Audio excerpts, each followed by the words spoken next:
Herkese merhaba arkadaşlar, kanalıma hoş geldiniz. Yine yepyeni bir videoyla karşınızdayız.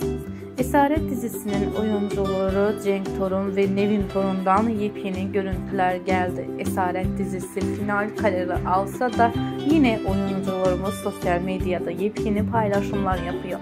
Biz de sizler bizi severek Esaret dizisinin oyuncularını izlediğiniz sürece sizlerle Esaret dizisinin oyuncularından yepyeni görüntüleri paylaşacağız. O yüzden de gözünüz kulağınız kanalımızda olsun.